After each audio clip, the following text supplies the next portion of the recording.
Hey everyone, it's Crystal Vessel here, and this is a little video I fancied putting together inspired by Pad Chennington's Top 100 list. This is going to be a little bit different. In this video I'm going to be discussing what I think are the 5 most influential Hardvapour albums.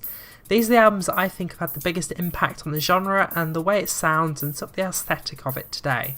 So without further ado, let's jump right in. Number 5.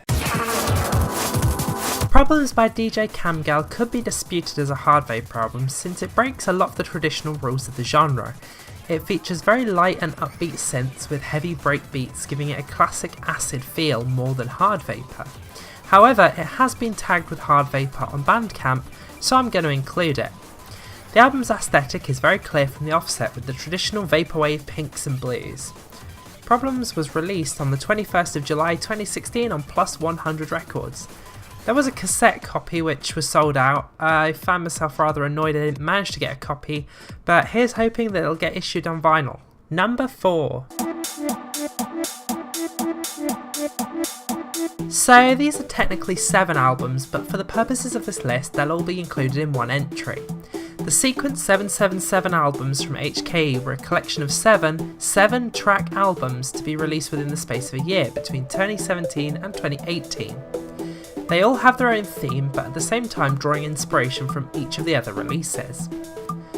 The tracks range wildly from incredibly harsh and dancey, such as Musashi from Sequence 7772, to down-tempo, dark ambient, such as Godform from Sequence 7771. Each of the albums received a cassette release, which for the most part have all sold out, the first in the collection selling out within a couple of hours. A few vendors such as BLCR Laboratories are offering CDs of albums from within the collection, however. I'd really like to see a collector's edition release, possibly on Dream Catalogue, that features all 7 cassettes in a box collection, so who knows, one day that might be coming. Number 3.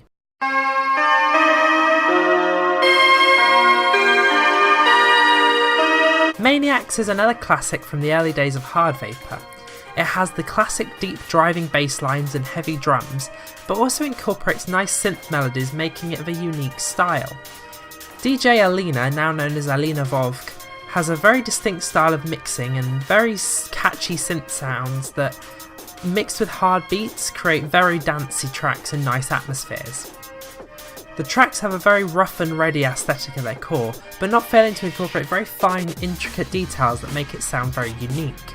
Maniacs was released on April the 26th, 2016 by Dream Catalogue. There was a cassette release which is, much like the other albums on this list, sold out, however you can still get the vinyl from Dream Catalogue today. Number 2. End of the World Rave is a highly popular album and is credited among being the first ever Vaporwave releases.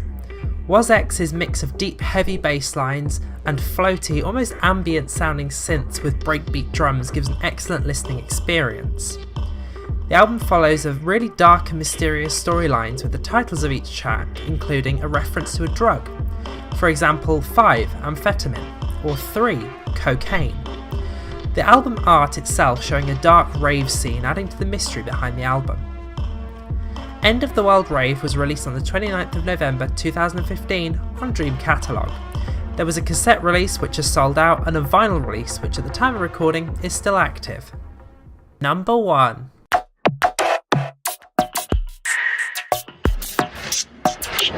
Love it or hate it, it has to be the most influential album within Hardvapour. If not for the release of this album, it's possible the genre wouldn't have gained the prominence and infamy, depending on who you ask, that it has today.